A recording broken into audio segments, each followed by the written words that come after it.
नमस्कार, स्वागत है आपका ज्ञान विज्ञान की इस रोचक यात्रा में, जिसमें हर हफ्ते हम आपको लेकर जाते हैं एक नई दुनिया में। पिछले हफ्ते हम अपनी अंतरिक्ष यात्रा में सौर मंडल के छठे ग्रह यानी शनि पर अपने कदम रख चुके हैं। तो आइए आगे बढ़ाते हैं शनि की इस रंग बिरंगी यात्रा को।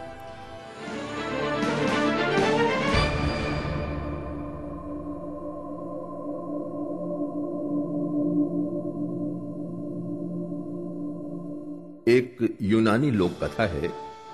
प्रोमेथियस नामक एक देवता ने तय किया कि वे मानव कल्याण के लिए सूरज से आग चुरा लाएंगे। एक दिन वे सुबह सुबह सूरज तक पहुंच भी गए। उनके हाथ में लंबा सा एक सूखा सरकंडा था। मैं अपना लक्ष्य जरूर पूरा करूंगा, मानव मात्र को आग जरूर मिलेगी। उन्होंने अपने लंबे सरकंडे को आग की लपटों के सामने रख दिया और लो, उस सूखे सरकंडे में आग धधक उठी। अब वे मुड़े और मानव कल्याण के लिए उपहार समेत दौड़ पड़े। लेकिन देवों के देव जियस इस बात के बिल्कुल खिलाफ थे कि मानव जाति को कोई ऐसा उपहार दिया जाए। वे बेहतर नाराज हो उठे। किसने ऐसा किया है? वे गरज उठे। प्रोमेथियस ने, किसी ने जवाब दिया। पकड़ो उसे। उन्होंने हुक्म दिया। मैं उसे सबक सिखाऊंगा।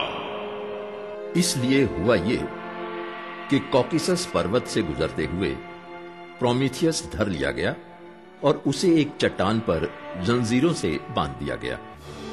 अब क्या था?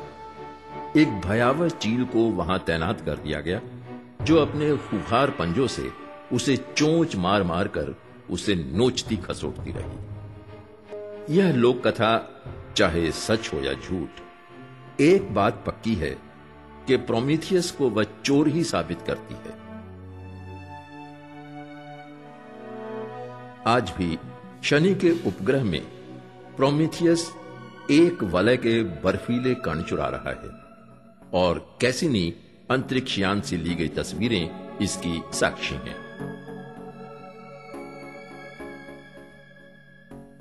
यह नाटकीय दृश्य साफ तौर पर दर्शाता है कि आलू के आकार का उपग्रह प्रोमेथियस परभक्षी की तरह उस संकरे वलय की बहुतेरी लड़ियां हैं। सच तो यह है कि उस नन्हे उपग्रह का गुरुत्वाकर्षण वलयों से नन्हे नन्हे कण खींचता रहता है और यही उन खड्डे दरारों की वजह से, जैसा कि उन सब वलय की बनावट में नजर आते हैं।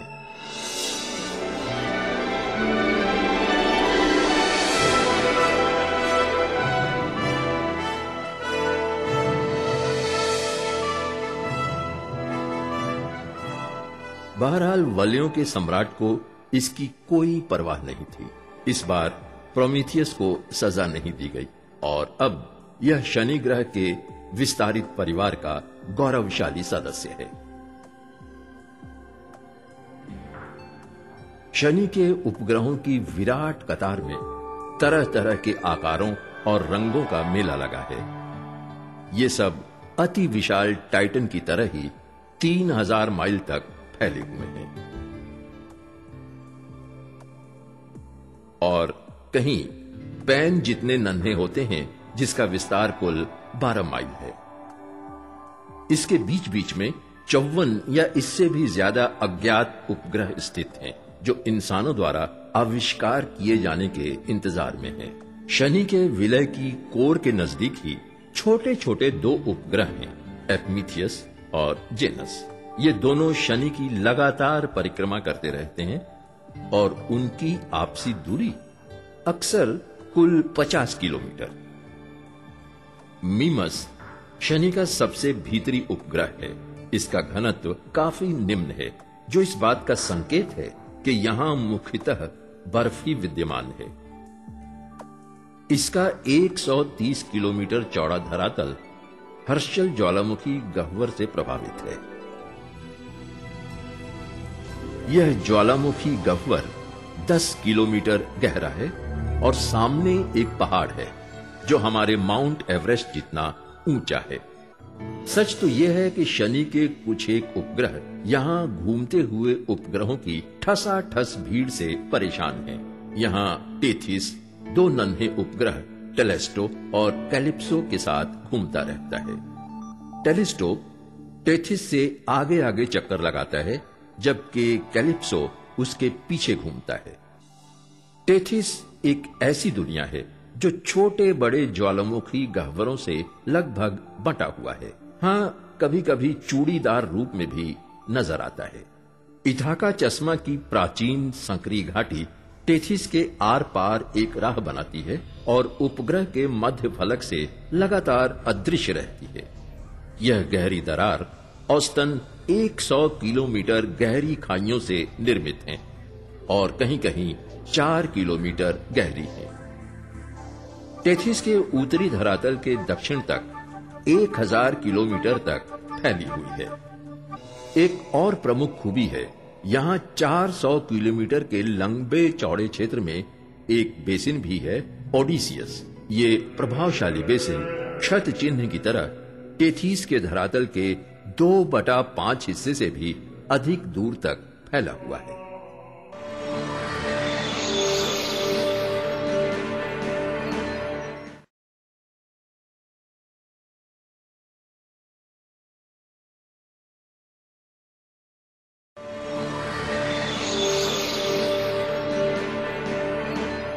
कैसिनी यान ने शनि के उपग्रह टाइटन पर महासागरों का पता लगाया है, लेकिन वहां के महासागर शायद पानी के नहीं बल्कि मीथेन या ईथेन के बने होंगे।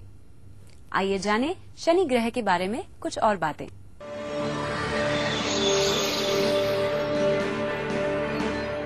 ये बर्फीला उपग्रह डायोनी शनि के सैटेलाइट के रूप में शामिल था, जिसे जियोवानी कैसिनी ने पेरिस वेधशाला में खोज निकाला। अक्टूबर 2005 में कैसिनी अंतरिक्षयान इस डायोनी धरातल के 500 किलोमीटर के दायरे में चला आया और उसे वहां बेहद विशालकार ज्वालामुखी गह्वर वाले पानी की बर्फीली चट्टानें मिली। उसने पता लगाया कि यह धरातल अनगिनत दरारों और भयंकर टूट फूट से भरा हुआ है। डायोनी शनि के इर्द गिर्द उसी कक्ष की राह पर परिक्रमा करता है, जहां छोटा सा उपग्रह हेलिनी चक्कर लगाता है। रिया, शनि का विशालतम हवाहीन उपग्रह, काफी कुछ डायोनी जैसा है। यह एक बर्फीला उपग्रह है जिसे सन 1672 में जियोवानी कैसिनी ने आविष्कार किया था। नवंबर 2005 में कैसिनी अंतरिक्षयान रिया धरातल के 500 किलोमीटर अंदर पहुंच गया और उसने शनि और रिया दोनों के अर्धचंद्र फलक के विभिन्न चरणों का परिदर्शन किया। यह जीर्ण शीर्ण बर्फीले उपग्रह रिया का धरातल सबसे पुराना है। यह भी ज्ञात हो चुका है कि पिछले बिलियन वर्षों में रिया में बहुत कम सा ही बदलाव आया है। रिया को ढके हुए ज्वालामुखी गह्वर इतने पुराने हैं कि अब वे गोलाकार भी नजर नहीं आते, क्योंकि इनके छोर हाल के उल्कापात के प्रभाव से बिल्कुल भोथरे हो गए हैं। हाइपीरियन सर्वाधिक अपरिचित उपग्रहों में एक है। ऐसा उपग्रह शायद ही कभी नजर आता हो। ये शनि ग्रह के छोटे उपग्रहों में एक है और इसकी बॉडी बेहद अजीब गुदगुदी आकृति वाली है, जिसमें गहरे गहरे ज्वालामुखी विवर हैं और जिसके धरातल पर चितकबरे धब्बे हैं। इसकी वर्तमान वैज्ञानिक व्याख्या यह है कि ज्वालामुखी गह्वर का निचला हिस्सा धूल की एक झीनी और गहरी परत से ढका हुआ है। ये धूल संभवतः शनि के अन्यान्य उपग्रहों से उड़कर आई हैं या हाइपरियन के धरातल पर ही पिघले हुए गंदले से बर्फ की परिष्करण प्रक्रिया से निर्मित है। हाइपीरियन की अनियमित आकृति और उल्कापातों के वर्षण के साक्षी यह बताते हैं कि यह शनि मंडल में मौजूद धरातल में सर्वाधिक पुराना है। 1436 किलोमीटर के दायरे में स्थित आयापीटस शनि ग्रह का तीसरा विशालतम उपग्रह है। यह अपने धरातल पर जगमगाहट के नाटकीय विषमताओं के लिए प्रसिद्ध है। इसका प्रमुख अर्धवृत्त इस कदर काला है मानो सड़क पर चमकती ताजा कोलतार है और इसके पीछे अर्धवृत्त और सिरे लगभग बर्फ जैसे चमकीले हैं। इस विस्मयकारी अंतर के बारे में व्याख्या ये दी गई है कि आयापीटस अपने अंदर से कुछ ऐसी सामग्रियां उगलते हैं जो इसके धरातल को दोबारा चमका देता है। आयापीटस कक्ष काफी कुछ अस्वाभाविक है। यद्यपि यह शनि ग्रह का तीसरा विशालतम उपग्रह है और अगले नजदीकतम प्रमुख ग्रह टाइटन के मुकाबले यह शनि से काफी दूरी पर चक्कर लगाता है। सभी नियमित सैटेलाइट कक्षीय समतल की तरफ सर्वाधिक झुके हुए हैं। कैसिनी अंतरिक्ष यान जब आयापीटस के करीब से गुजरा तो इसे ज्ञात हुआ कि इस जगह की ली हुई तस्वीरों में विराट भूखंडीय खूबियां मौजूद हैं। इसके विषुवत पर पर्वत श्रेणियां की कतारें बिछी हैं। किसी किसी जगह ये पर्वत श्रेणियां 13 किलोमीटर ऊंचाई में फैली हुई हैं। हमारे माउंट एवरेस्ट से भी ज्यादा ऊंची, जो पृथ्वी का सबसे ऊंचा पर्वत शिखर है। अभी तक यह स्पष्ट नहीं हो सका है कि यह पर्वत शिखर और पर्वत श्रेणियां समपीढ़ीय से बनी हैं, जिसे जबरन ऊपर की तरफ बढ़ने को प्रेरित किया गया हो, या फिर आयापीटस के भीतरी अंशों का विस्फोट ही धरातल पर पर्वत श्रेणियों का निर्माण हुआ हो। आयापीटस पर प्राचीन भूमिस्खलन से बड़े छोटे ज्वालामुखी गह्वर और बड़ी बड़ी बेसिनें वैज्ञानिकों के लिए दिलचस्प बहस का विषय हैं। आयापीटस के पार फीबी शनि ग्रह की सबसे दूरी पर स्थित सैटेलाइट है, छोटे बड़े नुकीले ज्वालामुखी गह्वरों के साथ। फीबी कक्ष कुछ अस्वाभाविक सा है, जो शनि ग्रह पर झुका हुआ है।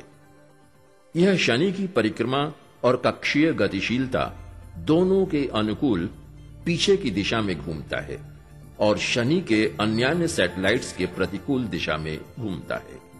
कैसिनी अंतरिक्ष यान द्वारा की खोजों से यह भी पता चला है और वैज्ञानिकों ने भी इसकी पुष्टि की है कि फीबी कैद किया हुआ धूमकेतुनुमा कोई तत्व है, जो उसी तरह बर्फ से निर्मित है जैसे अधिकांश कीपर बेल्ट श्रेणियों के संघटक हैं।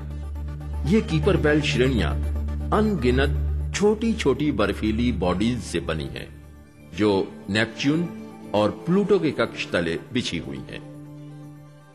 हम सब ये जानते हैं कि पृथ्वी के एक साल में पृथ्वी के 365 दिन शामिल होते हैं, लेकिन क्या आप बता सकते हैं शनि के एक साल में शनि के कितने दिन होते हैं? आप गिनती शुरू कीजिए, तब तक मैं लेती हूँ एक ब्रेक।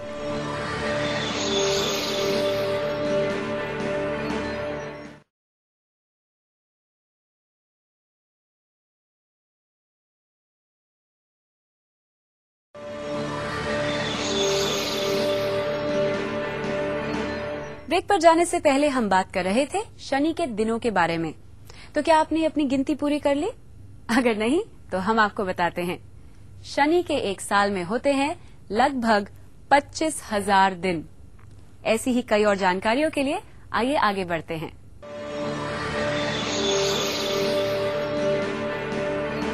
फीबी के पार शनि ग्रह के विशालतम उपग्रह टाइटन का सफर समस्त अंतरिक्ष अभियानों में सर्वाधिक जटिल और महत्वाकांक्षी यात्रा है। सवाल ये उठता है कि कैसिनी अंतरिक्ष यान टाइटन तक पहुंचा कैसे? यह है कैसिनी। 15 अक्टूबर 1997 को 3 बिलियन किलोमीटर के बाहरी अंतरिक्ष ओडिसी की यात्रा पर निकलने को बिल्कुल तैयार।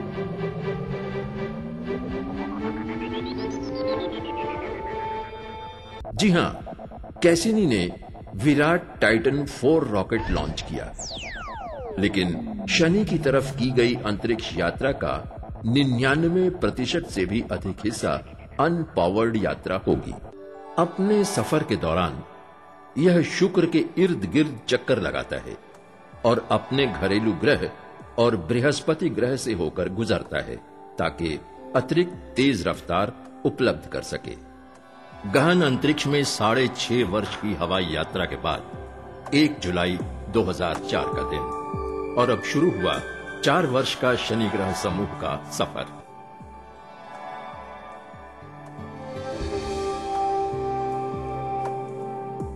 शनि में दाखिल होने के दौरान कैसिनी अंतरिक्ष यान समतल मैदान के नीचे से शनि तक पहुंचता है और इस ग्रह के वलय के जरिए गुजरता है तथा 180 डिग्री मुड़ जाता है और अपनी इंजन स्टार्ट करता है। इसकी लपट इसका रफ्तार कम कर देती है। इस वजह से यह ग्रह के आकर्षण में कैद हो जाता है और पहला मानव निर्मित अंतरिक्ष यान अब शनि के इर्द गिर्द घूमने लगता है।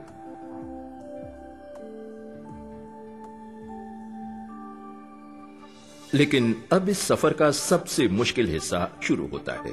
अब हाइगन्स की खोज आ पहुंचती है, जो मूल अंतरिक्ष यान से आ जुड़ा है और जो पूरे सफर में शील्ड के अंदर किसी बच्चे की तरह सोता रहता है। हाइगन्स अब टाइटन के धरातल पर गिरने को बिल्कुल तैयार है। जी हां, यह शनि का सबसे आकर्षक और मोहक उपग्रह है। यह सर्वाधिक महत्वपूर्ण घड़ी है। हाइगन्स अपने मूल यान से हमेशा के लिए विदा लेता है, लेकिन इसका संचार बंधन हमेशा चिरस्थायी रहेगा। टाइटन में ऐतिहासिक अवतरण तक इसकी ऑन बोर्ड बैटरियां हाइगन्स कायम करती हैं। 1400 माइल प्रति घंटे की रफ्तार से हाइगन्स टाइटन के ऊपरी वायुमंडल में धमाका करता है। अवतरण का चरण शुरू हो गया।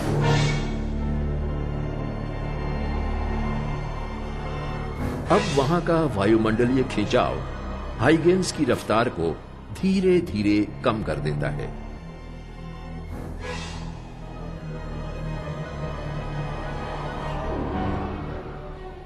हाइगन्स का ऊपरी ढक्कन खींचकर खोलने के लिए पैराशूट रिलीज कर दिया गया।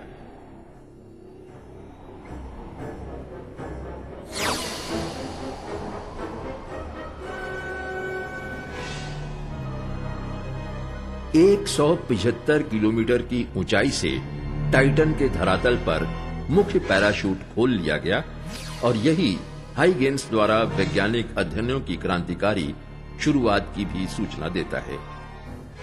वायुमंडल से काफी ऊंचाई पर कैसिनी हाइगन्स द्वारा दिया गया आंकड़ा प्राप्त करता है, स्टोर करता है। यह आंकड़ा अंत में पृथ्वी को सौंप दिया जाएगा।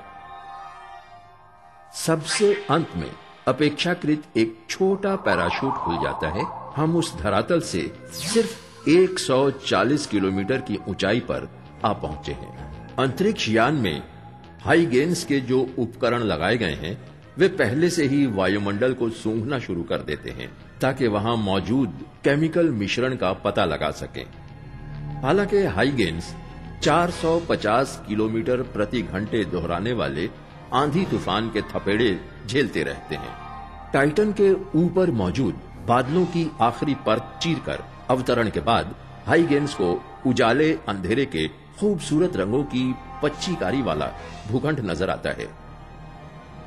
अब धरातल से हम कुल 8 किलोमीटर दूर हैं। लो, एक धमाका, एक छप और हाइगन्स धरती पर उतरता है। जी हां, यहां की धरती भींगी रेत या कीचड़ से निर्मित है।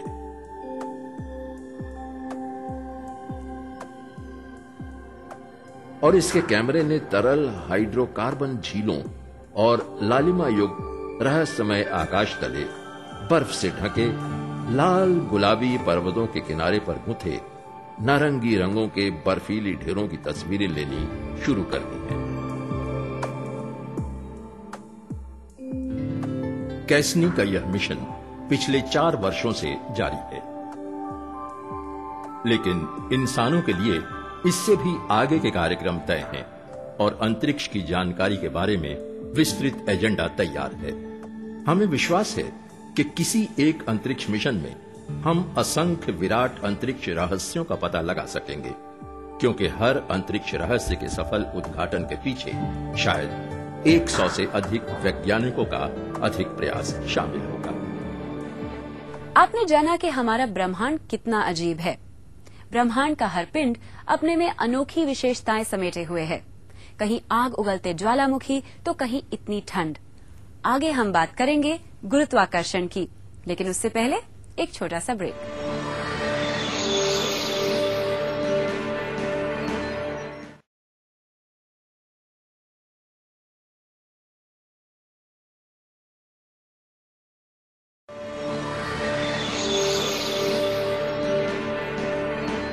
ये गुरुत्वाकर्षण का ही कमाल है कि हमारा वजन अलग अलग ग्रहों पर घटता या बढ़ता है। क्या आप जानते हैं कि अगर किसी चीज का वजन पृथ्वी पर 60 किलो है तो बृहस्पति पर पहुंचते ही वो 142 किलो हो जाएगा, और अगर वो प्लूटो पर पहुंच गया तो उसका वजन रह जाएगा सिर्फ 4 किलो। तो इससे पहले कि आप अपना वजन घटाने के लिए प्लूटो की तरफ भाग जाएं, आइए आपको लेकर चलते हैं हमारे अगले सेगमेंट आवर लिविंग अर्थ में।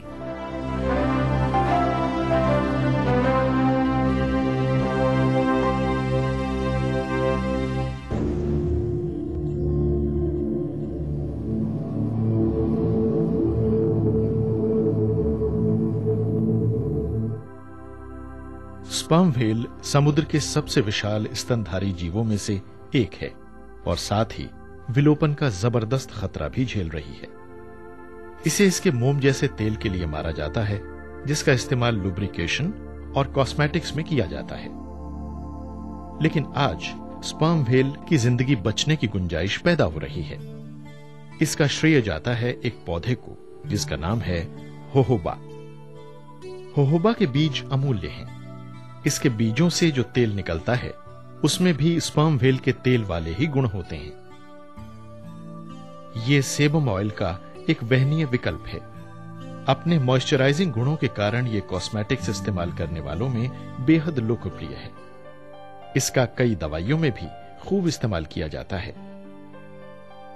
होहोबा मेक्सिको का स्थानीय पौधा है और इसमें हर 3 साल में एक बार फल और फूल आते हैं। लेकिन भारतीय वैज्ञानिकों ने इस पौधे की एक नई किस्म विकसित की है जिसमें 3 के बजाय 2 साल में ही फल आने लगते हैं, जिससे ये किसानों और उत्पादकों के लिए आर्थिक रूप से वहनीय बन जाता है। होहोबा को डेजर्ट गोल्ड यानी रेगिस्तान का सोना कहा जाता है। इसने रेगिस्तानी इलाकों के किसानों की रोजी रोटी का एक वैकल्पिक स्रोत मुहैया करा दिया है। ये सूखे और बंजर इलाकों में भी उग जाता है, जिस कारण इसकी कारोबारी अहमियत और बढ़ गई है। आज होहोबा को दुनिया के अलग अलग हिस्सों में उगाया जाता है, जैसे राजस्थान, गुजरात और भारत के तटीय इलाके। होहोबा के बागान तटीय इलाकों में हवा से होने वाले क्षरण के खिलाफ प्राकृतिक अवरोध मुहैया कराते हैं। जिस दौर में प्राकृतिक संसाधन घटते जा रहे हैं, होहोबा ने स्पर्म व्हेल, किसानों और तटीय इलाकों के लिए आशा की एक नई किरण को जन्म दिया है। और अब तैयार हो जाइए आज के सवाल के लिए और पिछले कॉन्टेस्ट के विनर्स को जानने के लिए। कॉन्टेस्ट नंबर 6 में पूछे गए प्रश्न का सही जवाब है और इसका सही उत्तर भेजने वाले 5 विजेताओं के नाम हैं: तारकेश्वर पाटिल महाराष्ट्र से, शगुफ्ता शाहीन बिहार से, मनीष कुमार उड़ीसा से, अर्पित जैन दिल्ली से और प्रवीण शर्मा उत्तरांचल से। इनके अलावा 10 और विजेताओं को सांत्वना पुरस्कार भेजे जा रहे हैं। हमारा आज का सवाल है, शनि ग्रह के सबसे भीतरी उपग्रह का नाम क्या है?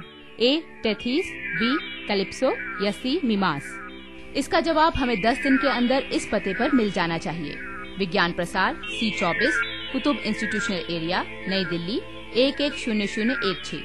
आप हमें ईमेल भी कर सकते हैं। हमारा ईमेल आईडी है contest@vigyanprasar.gov.in। यदि आपके पास कोई सुझाव है तो आप हमारे पते पर जरूर भेजिए या ईमेल कर सकते हैं info@vigyanprasar.gov.in पर। उम्मीद है आपका आज का सफर रोचक रहा होगा। अगर आप आगे भी ऐसी रोचक यात्रा पर जाना चाहते हैं तो तैयार रहिएगा अगले हफ्ते इसी दिन इसी वक्त। Till then bye and all the best. अपने अगले अंक में हम आपको ले चलेंगे यूरेनस, नेपच्यून व प्लूटो की सैर पर।